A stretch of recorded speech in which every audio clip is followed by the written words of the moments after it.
He built an empire so large that even the government agents tracking him couldn't see its full shape. When the first wiretap went live, the FBI thought they were hunting a mid-level trafficker moving small shipments across state lines. What they didn't realize was that they were listening to a man who had already outgrown the streets. By the time they said his name inside a federal briefing room, he was managing a $5 billion criminal machine that stretched across ports, banks, shell companies, and encrypted servers on 3 continents. His real name was Daniel Reyes, but in the underworld he was known simply as El Arquitecto, the architect. Not because he built houses, because he built systems. Daniel didn't start with violence. He started with spreadsheets.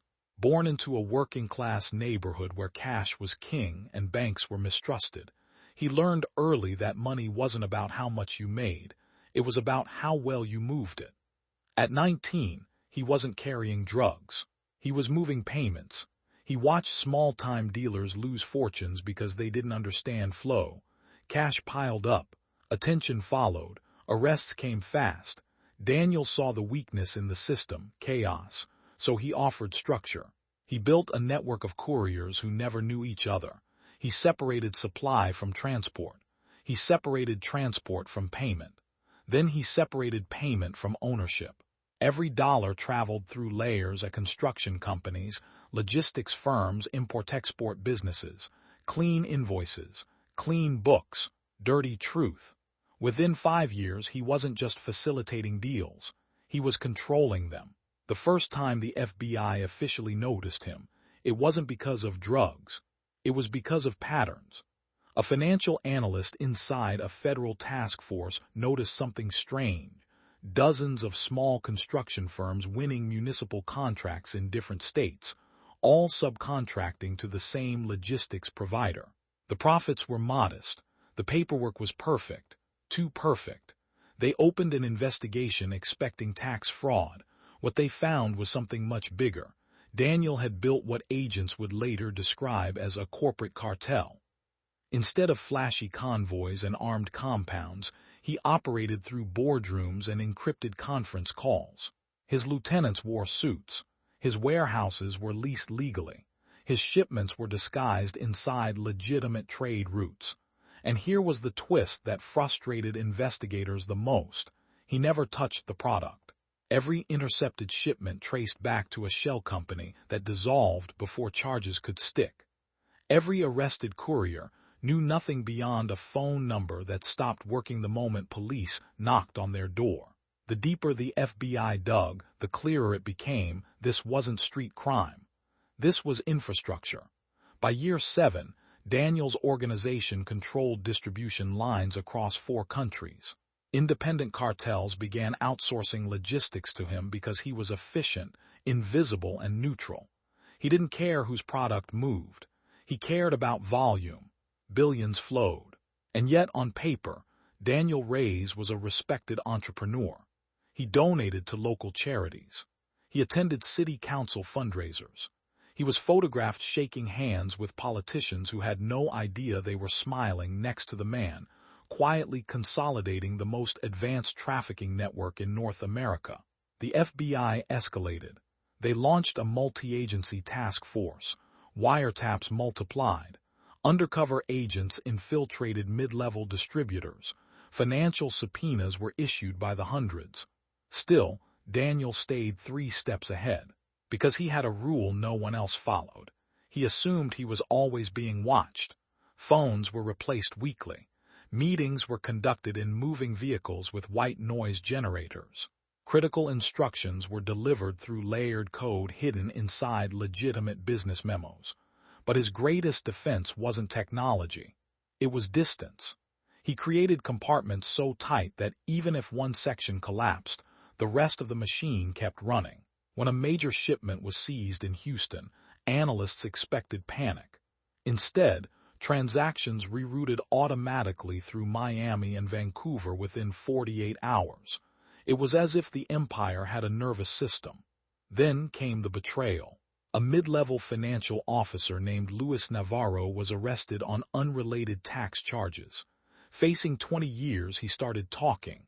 Not about Daniel directly, he'd never met him, but about structures, routing patterns, profit distributions that pointed upward toward a shadow figure controlling everything.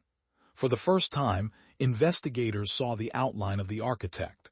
They applied pressure, raids intensified, accounts were frozen, warehouses were seized. Media headlines began whispering about a corporate kingpin hiding in plain sight. Daniel didn't run. He expanded. In what agents later called his boldest move, he diversified into cryptocurrency laundering just as global regulations lagged behind. Millions converted into digital assets, fragmented across cold wallets stored in multiple jurisdictions. Traditional banking freezes barely scratched the surface. The empire crossed the $5 billion mark quietly, and yet the man at the center still drove himself to meetings, still attended public events, still smiled for cameras, because he believed he was untouchable. The task force disagreed. After 9 years of surveillance, thousands of intercepted communications, and international cooperation across 6 countries, they identified a vulnerability. A shipping coordinator in Rotterdam who handled high-volume reroutes during seizures. Unlike others, this coordinator had family in the United States. Pressure was applied strategically. Financial audits, visa complications, quiet interviews. Eventually, fear did what loyalty couldn't. The coordinator revealed a private summit scheduled in a coastal city. A rare in-person strategy meeting between Daniel and his top logistics planners.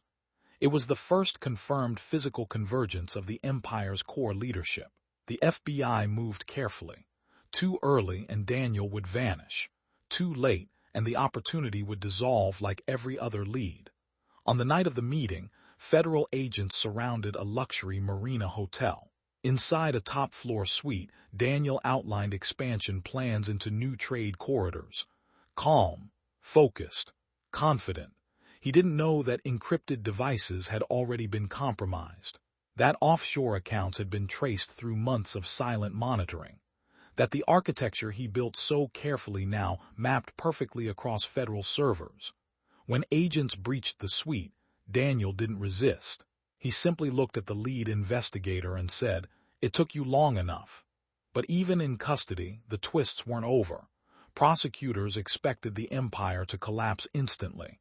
Instead, operations continued for weeks.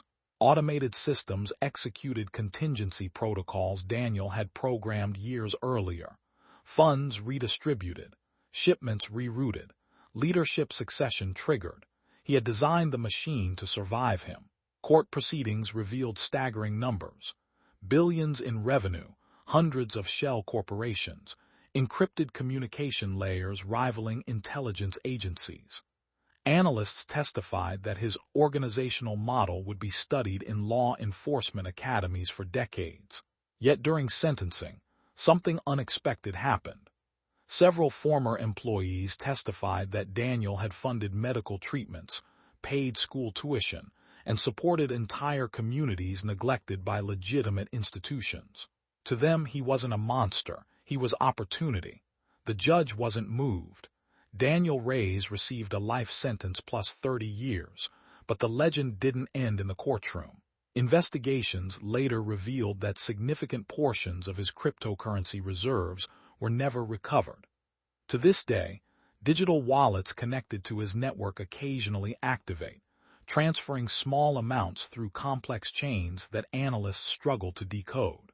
Some believe loyalists maintain fragments of the empire. Others suspect Daniel embedded delayed financial triggers long before his arrest. What's undeniable is this: he forced the FBI to evolve. New financial tracking protocols were written because of him. International crypto regulations accelerated because of him. Interagency data sharing intensified because one man proved that modern crime no longer wore tattoos and carried rifles. It wore suits and carried spreadsheets. The architect didn't win, but he changed the battlefield. And somewhere inside a federal penitentiary, a man who built a $5 billion empire under the constant gaze of the FBI still studies systems, still analyzes weaknesses, still thinks in structures. Because for Daniel Reyes, it was never about drugs. It was about design. And designs, once imagined, never truly disappear.